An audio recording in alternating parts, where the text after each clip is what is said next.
C'était en 2009, à la faveur d'un match de football. Les dirigeants turcs et arméniens de l'époque se rencontraient. Un événement qui a permis un rapprochement et des déclarations de bonnes intentions. Mais 14 ans plus tard, les deux pays n'entretiennent toujours pas de relations diplomatiques. Un nouveau match se tient ce samedi, l'occasion de faire le point sur les relations entre les deux voisins déchirés par l'histoire et le souvenir du génocide. Je doute fort qu'il y ait un véritable changement dans les relations bilatérales parce que Erdogan compte trop sur sa base électorale afin d'être reconduit président. Il s'appuie énormément sur un électorat ultranationaliste. Donc ça, c'est un facteur intérieur.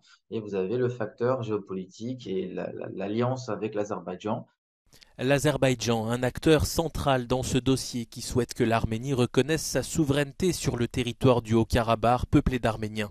Ankara est totalement solidaire de Bakou sur cette question.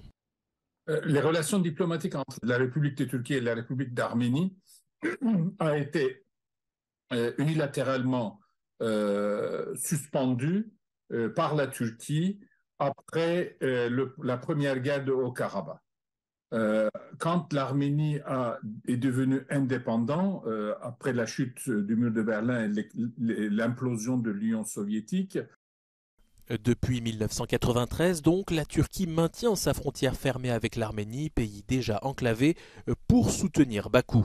Mais la Turquie n'est absolument pas opposée à l'ouverture des frontières si les Arméniens arrivent justement à mettre de côté la question du Karabakh et surtout à obtenir ce que les Azéris demandent, c'est-à-dire des concessions territoriales. À ce titre, l'Azerbaïdjan réclame aussi la création d'un corridor passant sur le territoire arménien pour relier son exclave du Nakhitchevan, ce qu'Erevan refuse catégoriquement pour des questions de souveraineté. Peu de chances donc que les choses bougent à court ou moyen terme, même si l'opposition turque, qui s'est unie derrière un seul candidat, remporte la présidentielle en mai prochain, car des partis nationalistes sont membres de cette coalition, comme le İYİ Parti. Le İYİ Parti est un parti issu du parti d'extrême droite nationaliste des Lougris. Et ce parti, par exemple, serait très réticent à passer outre la volonté d'Azerbaïdjan. Donc, s'il y a un changement de gouvernement et de majorité, il ne faut pas trop s'attendre à des changements rapides et significatifs sur ces terrains-là. Par contre, ce qui peut changer, c'est peut-être une attitude moins agressive vis-à-vis des voisins, moins menaçant vis-à-vis des voisins que l'attitude déployée ces derniers temps par la diplomatie de Tayyip Erdogan. Récemment, des rapprochements symboliques ont permis tout de même de nouer un semblant de dialogue entre Ankara et Erevan, comme l'aide apportée par l'Arménie après le séisme dévastateur du 6 février en Turquie.